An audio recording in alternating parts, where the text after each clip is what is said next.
Bonjour et bienvenue dans le podcast Disparu. Aujourd'hui, je vais vous parler de la disparition de Cécile Valin qui s'évapore le dimanche 8 juin 1997 de la petite ville de Saint-Jean-de-Maurienne, coincée dans la vallée du même nom en Savoie.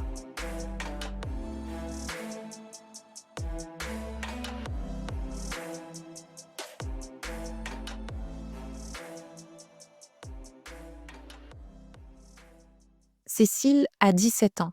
Elle aime la philosophie et le sport, surtout l'escalade qu'elle pratique avec ses amis. Elle a des projets à court terme. Cet été, par exemple, elle a prévu d'aller en vacances en Espagne avec son petit ami Jérémy. Elle voulait qu'ils y aillent en stop, parce qu'elle a l'habitude d'en faire, mais il l'en a dissuadée. Comme elle vient juste d'avoir son BAFA, elle va aussi être animatrice 3 semaines dans le Lot.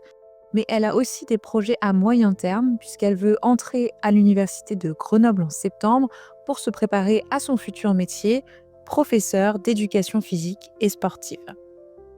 Cécile a un charme fou. Elle porte les cheveux très courts depuis 1 an et ça n'enlève rien à sa beauté, au contraire, ça la sublime.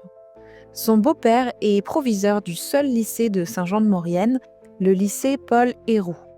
Alors Cécile vit avec lui, avec sa mère Maryse et ses 2 petits demi-frères et sœurs dans un logement de fonction dans l'enceinte du lycée.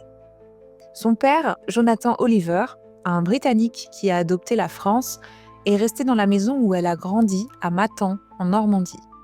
Je vous conseille d'ailleurs son livre intitulé « Cécile, ma fille m'a disparu », publié en 2016 aux éditions L'Archipel. Les cours sont terminés.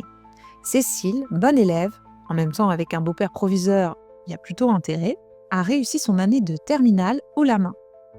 Plus qu'une semaine de révision, et puis c'est la première épreuve du bac, la philo. Le vendredi 6 juin 1997 au soir, elle se promène main dans la main avec Jérémy dans les rues de Saint-Jean-de-Maurienne. Ils sont ensemble depuis 2 ans. À cet âge-là, 2 ans, c'est long. Aux yeux de tous, ils forment un couple solide. Le lendemain, donc le samedi 7 juin, elle fait de l'escalade avec 4 amis, Mathias, Karim, Benoît et Sébastien, puis s'éclipse après leur avoir donné rendez-vous chez elle pour un dîner dans la soirée. Elle n'en a pas le droit, d'ailleurs elle n'a même pas le droit de ramener Jérémy chez elle, mais comme sa mère et son beau-père sont absents pour le week-end, elle les invite quand même. Faut dire qu'elle a un gros crush sur l'un d'entre eux, sur Sébastien. Ils flirtent depuis quelque temps. Un jour, elle lui a pris la main et ça l'a troublée.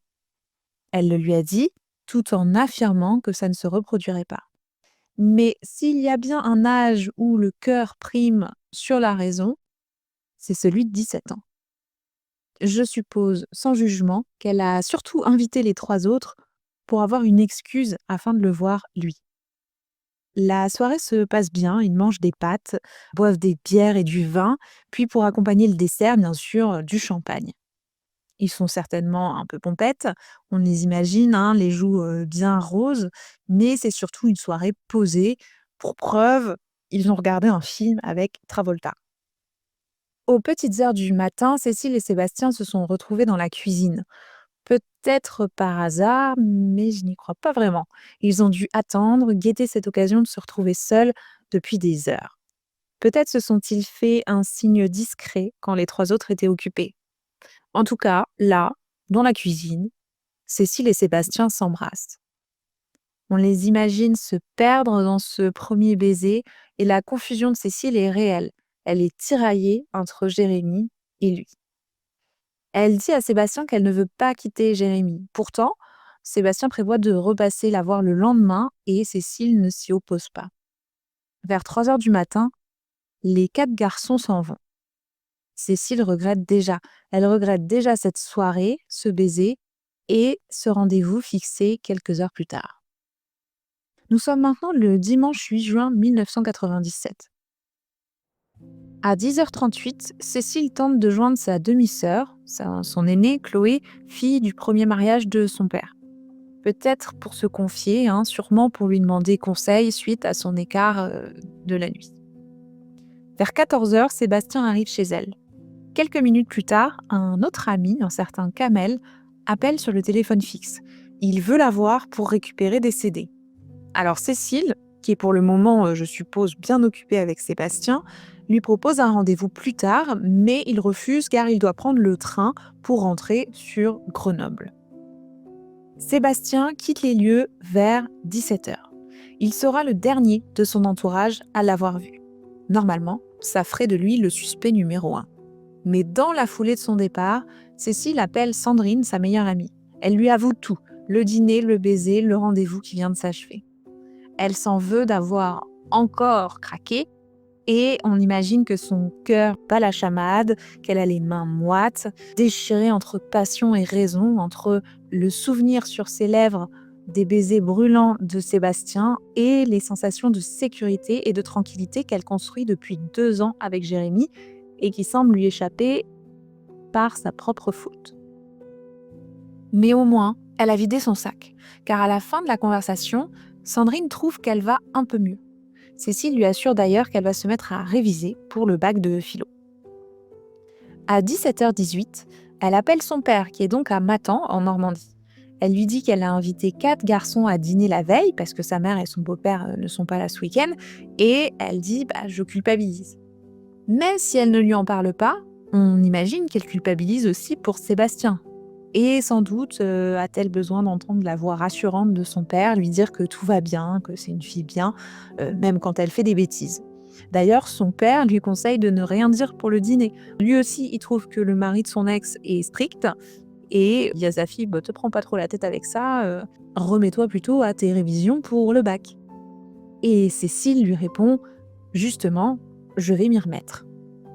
Non seulement c'est la dernière fois qu'il entend la voix de sa fille, mais c'est le dernier contact que Cécile aura avec ses proches. Car quand sa mère et son beau-père rentrent de leur week-end à minuit 15 dans la nuit du 8 au 9 juin, elle n'est pas là. Le lundi 8 juin à 9 h, Maryse et le beau-père de Cécile se présentent au commissariat pour signaler sa disparition. Dès 11 h, de gros moyens sont déployés. Les gendarmes appellent la SNCF pour savoir si elle a acheté un billet, puis France Télécom, qui est devenue pour les plus jeunes Orange, pour avoir la liste des appels sortants du domicile familial, mais pas les appels entrants. Allez savoir, j'ai pas compris. Ils contactent aussi les amis de Cécile, notamment les copains qu'elle a vus pendant le week-end. Ils vérifient son compte bancaire, qui n'a pas bougé, et font du porte-à-porte à Saint-Jean-de-Maurienne. Les hélicoptères survolent la ville et les 2 rivières du coin, l'Arvan qui se jette dans l'Arc. Des gendarmes et des maîtres chiens font le parcours de VTT local de la Combe des Moulins à Albier-le-Jeune, mais aussi les villages voisins d'Herbillon, Montendre et Champsuil-Châtel. À 17 h, Maryse est entendue par les gendarmes. Elle n'a pas encore prévenu le père de Cécile, Jonathan Oliver, qui parcourt à ce moment-là les rayons d'un décathlon normand à la recherche de la corde d'escalade parfaite pour les 18 ans de Cécile. Il vit les dernières heures de sa vie normale, de sa vie d'avant. Le lendemain, donc le mardi 10 juin, la mère de Cécile retourne au commissariat et porte plainte pour enlèvement et séquestration. Les recherches se poursuivent. On fouille les berges de l'Arc de Saint-Jean-de-Maurienne jusqu'à Pont-à-Mafrey. Dans la semaine, les gendarmes entendent les amis de Cécile, Mathias, Benoît, Karim, Sébastien, Kamel et Sandrine. Le samedi 14 juin, le visage de Cécile fleurit dans les rues de Grenoble. Ses proches, dont son père, qui est descendu en Savoie, scotchent des affiches dans toute la ville. Les témoignages affluent. Celui d'une amie, Sabrina, qui a vu Cécile à 17h40 au niveau du bar Le Colisée, dans la ville de Saint-Jean-de-Maurienne, et elle se dirigeait vers Chambéry. Mais 5 minutes plus tard, une autre amie, Myriam, donc les deux sont censés pouvoir la reconnaître, Myriam, elle l'a vue en train de marcher d'un bon pas en direction du bas de la vallée sur la départementale 906, à l'autre bout de la ville. Et à la même heure, elle est aperçue au niveau des feux, donc des feux de signalisation, près de l'usine Péchinet, qui est aujourd'hui, pour les locaux, l'usine Trimé, qui s'occupe de faire de l'aluminium. Et ils l'ont vue au niveau des feux monter dans une Peugeot rouge immatriculée en Italie, à Turin. 3 témoins, quand même, au total, penseront l'avoir vue à cet endroit. Pour la Peugeot, je ne sais pas si c'était une 105, 205, 305. Dans le livre du père de Cécile, il écrit les 3. La voiture serait partie en direction de Chambéry, donc vers le nord-est. À 18h45, un témoin fiable, d'après les enquêteurs, la voit marcher sur le bord de la route à Pont-à-Mafré.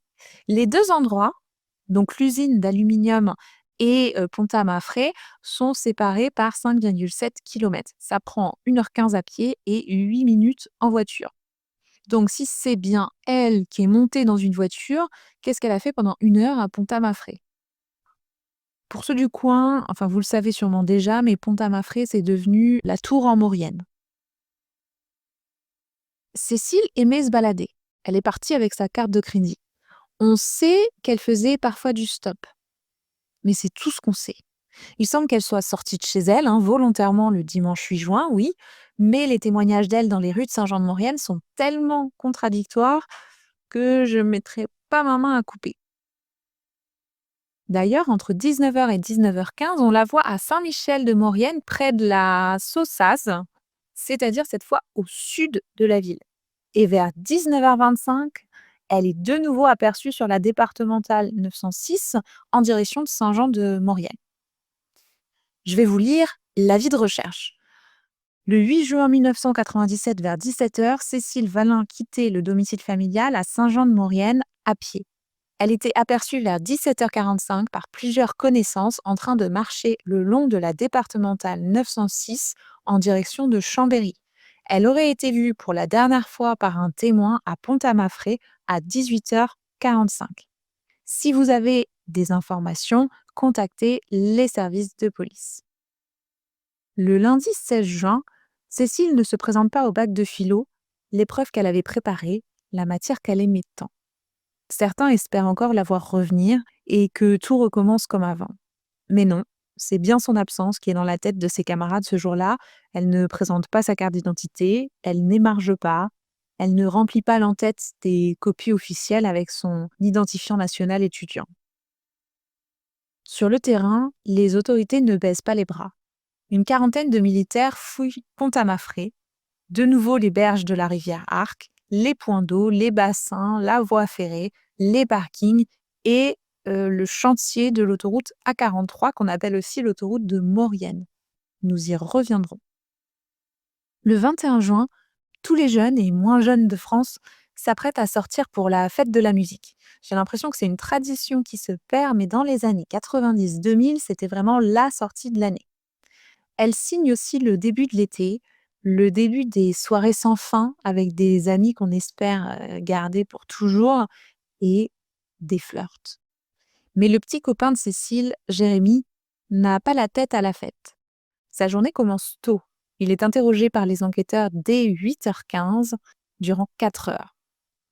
Et son alibi est en béton, donc les enquêteurs l'écartent tout de suite de la liste des suspects.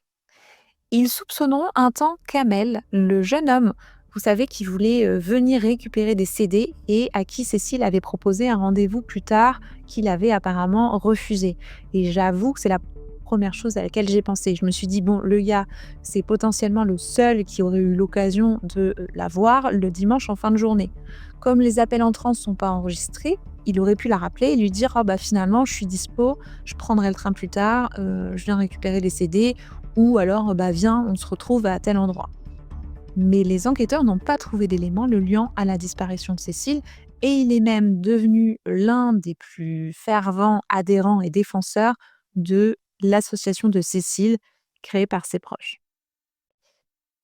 La maison de Matan, en Normandie, est perquisitionnée, comme l'a été le logement de fonction à Saint-Jean-de-Maurienne.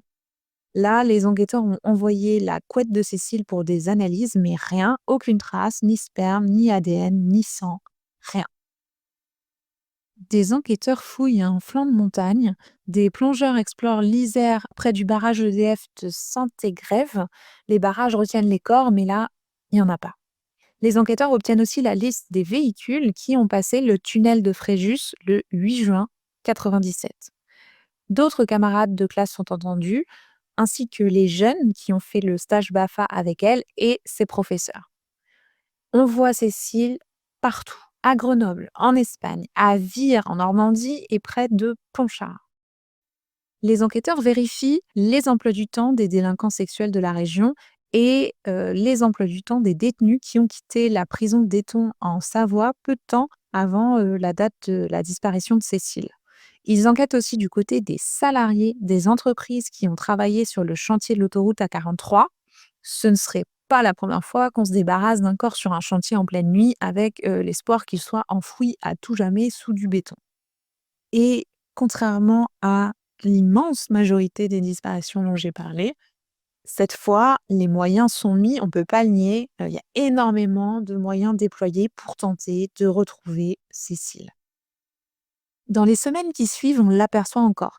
Elle est vue le 17 juin entre 21h30 et 22h à la station essence du coin, puis le 1er juillet sur l'A6 à bord d'un camion espagnol.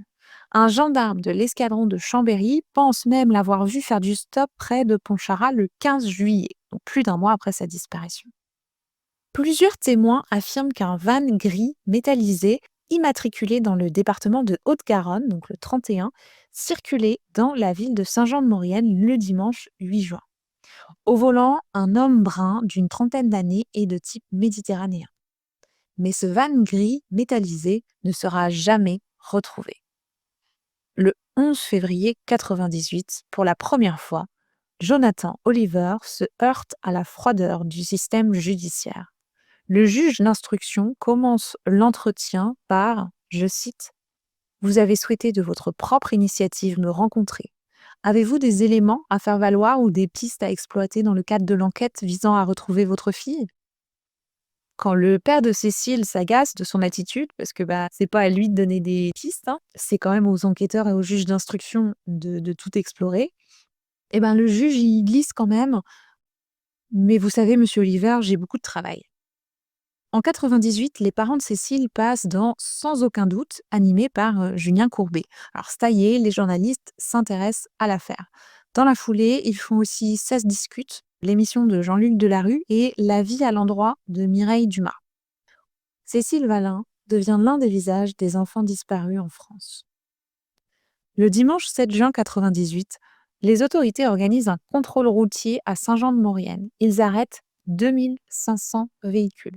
C'est une pratique assez courante de faire un barrage routier un an pile après la date d'une disparition ou d'un meurtre pour essayer de récupérer des témoins en se disant peut-être que l'année dernière, le premier dimanche du mois de juin, ils rentraient aussi du travail à la même heure et qu'ils ont pu croiser la route de Cécile. Mais ces efforts, malheureusement, ne donneront rien. En 2000, les parents de Cécile embauchent Yves Conversano, détective privé qui a déjà résolu des affaires de mineurs disparus.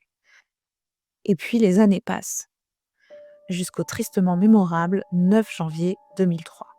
Une petite fille de 9 ans, d'1,35 m, aux yeux verts et aux cheveux longs, châtains, vêtue d'une doudoune bleu marine, d'un béret bleu marine, d'une salopette en jean et d'un sac à dos, a disparu alors qu'elle rentrait de l'école dans son village de Valguermantes, entre la boulangerie du village, devant laquelle on l'a vue passer, et la maison familiale.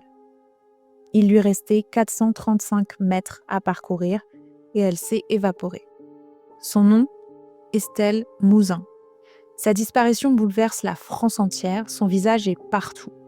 Je sais pas où vous étiez à ce moment-là, mais moi j'étais au collège et il y avait même sa photo d'affichée sur le tableau dans le hall d'entrée. Je m'en souviens comme si c'était hier et j'ai pas vu d'autres affiches d'enfants disparus durant le reste de ma scolarité. Et même maintenant que je suis prof, je n'en ai pas vu non plus dans les collèges et les lycées. C'est dire combien la disparition de la petite Estelle a ému et mobilisé tout le pays. Dès 2003, dans l'affaire Estelle Mouzin, l'hypothèse Fourniret est envisagée puis abandonnée pour des raisons grotesques avancées par les enquêteurs. D'abord, Estelle aurait été trop jeune d'après ses critères. Au secours.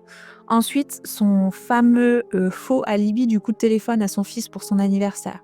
Encore au secours. Et attention, troisième argument de choc, Michel Fourniret aurait dit à l'odieuse Monique Olivier en riant « ce n'est pas moi ». Donc avec ces trois éléments-là, les enquêteurs ils se frottent les mains, ils se disent « oh, bon, c'est pas Fourniret, de toute façon on n'a pas d'éléments contre lui ». En 2018, Éric Mouzin, le père d'Estelle, attaque l'État pour faute lourde. C'est grâce à Sabine Kéris, depuis devenue juge d'instruction responsable du pôle Code Case à Nanterre, que Fourniret avoue devant elle. Juste une parenthèse pour vous dire que j'ai lu l'année dernière, en fin d'année, un livre sur Michel Fourniret et Monique Olivier, Ma rencontre avec le mal, écrit par le procureur Francis Narbart qui a travaillé sur l'affaire. Le bouquin est dispo partout et même en Kindle et j'ai pas réussi à aller au bout. Je crois qu'il me reste 30 pages et ce sont certainement pas les pires, mais je ne les lirai pas et c'est la première fois que ça me fait ça. Même le bouquin sur Israel Keyes, je l'ai fini. On connaît tous les noms de Michel Fourniret et Monique Olivier et on n'a pas envie de se plonger là-dedans parce qu'on a entendu dire que c'était atroce et donc c'est suffisant et c'est vrai, j'ai envie de vous dire 2 choses contradictoires. J'ai envie de vous conseiller ce livre qui est très bien écrit et de vous dire que vous n'avez pas besoin de savoir ce qu'ils ont fait en détail. Parce qu'ils étaient non seulement dépourvus d'empathie, mais ils étaient pervers et sadiques, mais vraiment sadiques. Tout est absolument horrible. Vraiment, je lisais un paragraphe et j'avais la nausée, hop, je m'arrêtais, je touffais, je relisais un deuxième paragraphe. Enfin, ça m'a jamais fait ça, quoi. Ils étaient ah! Je sais pas comment les gens autour d'eux, les parents des victimes, leurs propres fils, les enquêteurs, les juges, les procureurs ont survécu à ça. Il faut vraiment croire en la justice, je vous jure, parce que ça donne envie de, les abattre sans sommation.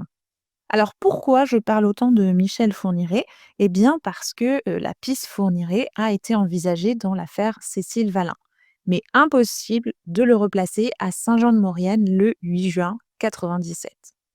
Des suspects avec un passif d'agresseur et de délinquant sexuel ont été interrogés.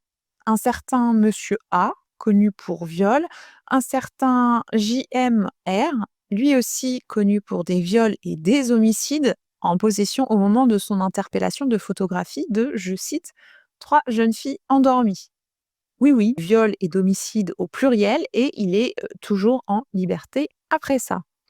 Il y a aussi un certain monsieur F, présent sur le chantier de l'autoroute A43 au moment de la disparition de Cécile.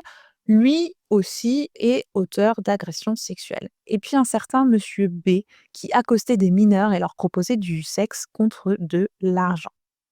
Les enquêteurs ont aussi été contactés par les proches d'un médecin qui vivait du côté de Chambéry, parce qu'en vidant sa maison après son décès, ils ont découvert des affiches et un dossier entier sur la disparition de Cécile.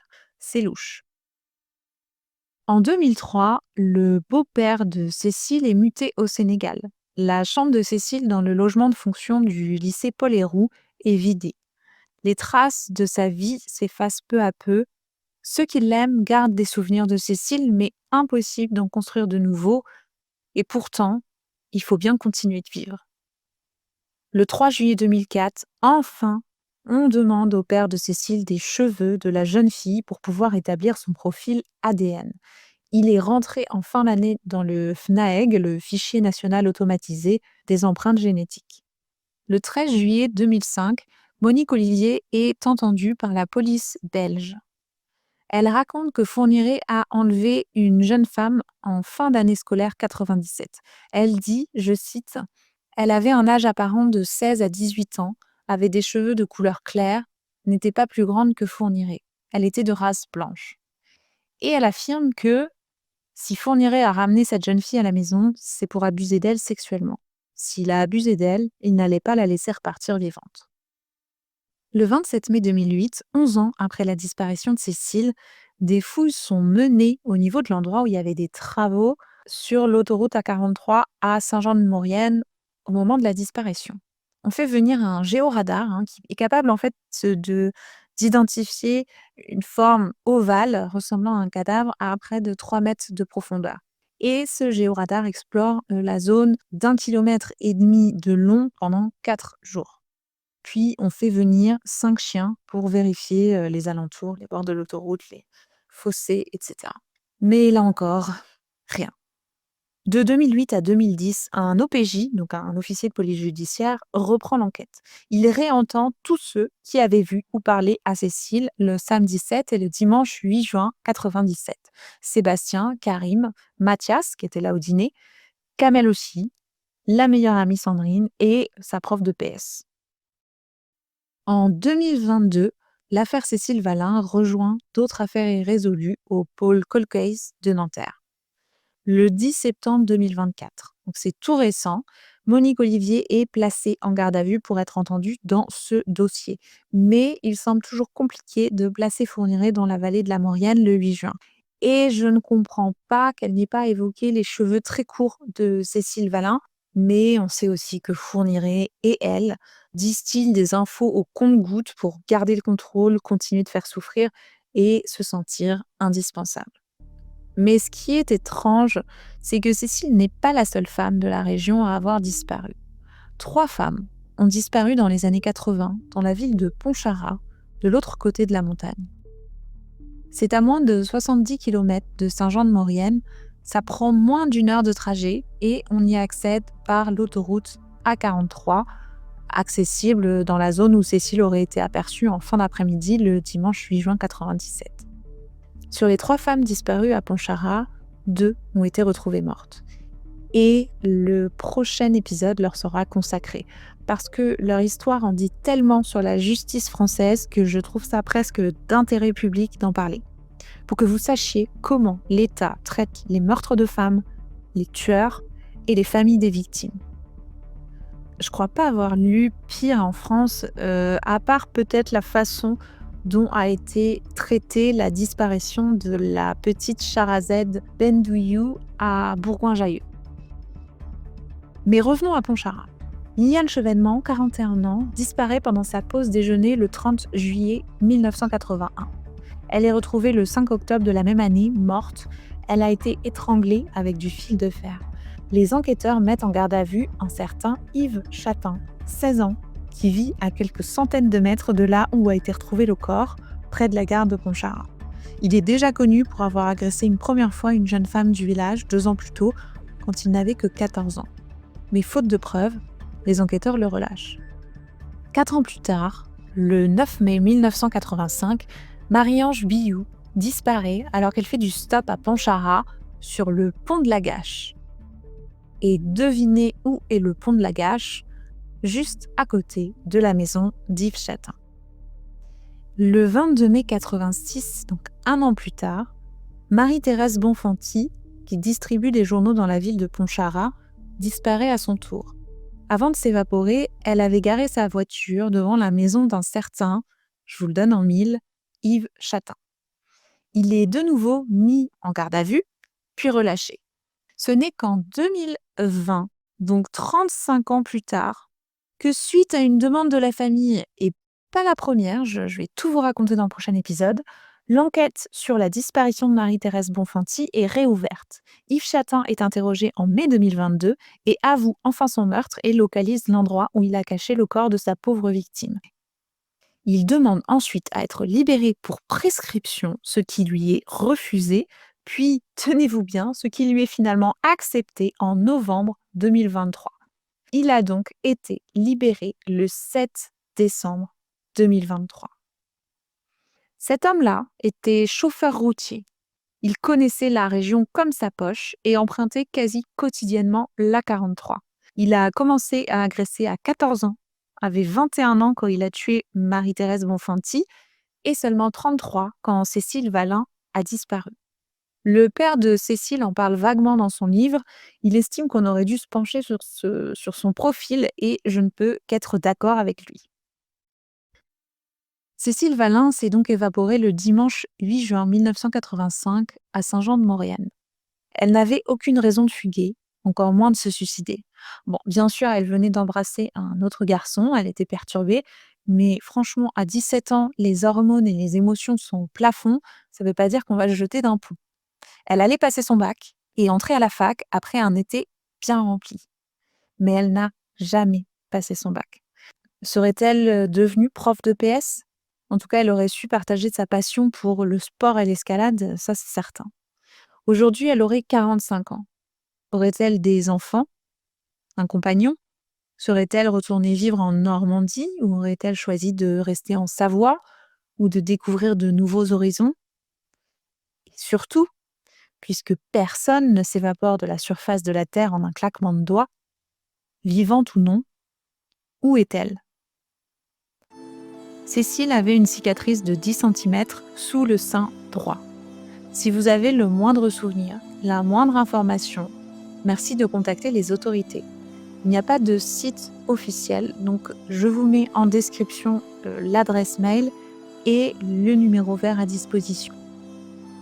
Quant à moi, je vous retrouve très vite pour un nouvel épisode dans lequel je vais vous raconter en détail l'affaire, ou plutôt les affaires, des disparus de Pontcharrat.